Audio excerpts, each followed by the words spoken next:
I do, yeah. I've been so the National Writers Series. I don't know if you know what this is. It's up in Traverse City. It's founded by Doug and Ann Stanton. Doug's a New York Times bestseller. He wrote In Harm's Way about the sinking of the USS in Indianapolis.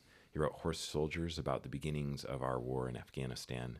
And then he wrote a book about the Tet Offensive. Oh, did they make that into a movie? It was, yeah. It's called 12 Strong. Yeah, that's it, with what's Chris Hemsworth or something like that? Yeah, that was a good movie. That guy came to my first author event. Really? It was wild. It was, I mean, and I love him. So the reason that he even came there is because I typed out this hand-typed letter to him and told him basically a book report about all of his prowess as an interviewer, because they have these huge authors come in for the interviews, like Janet Ivanovich, Lee Child. This is up in Traverse City. This is up in Traverse City. And I was never, and I'm never invited. I mean, I'm not invited either. They literally have. Let's break in. I know, that's what I'm trying to do, honestly. And yeah, I mean, that's you know. This is our new evil plan. Yeah, it's not evil. It's a really good. I mean, they're amazing people, and so these two come to my first author event, and immediately I'm like overcome with adoration for this guy. But I didn't really so I didn't really realize what a great writer he was. And so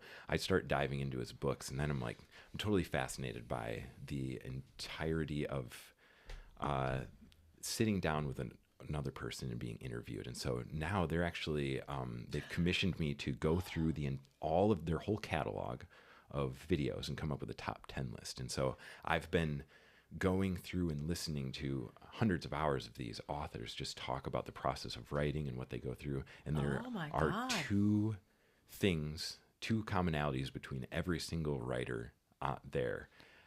And the first one is that all of them have a loving significant other, a wife or a husband. Oh, every single one of them. And then the other one that they all have in common is what we're talking about, is they have all written a ton. There are zero, and if they haven't written a ton, they have been immersed in the realm of stories. You know, some of them came from like television, and then they moved into movies.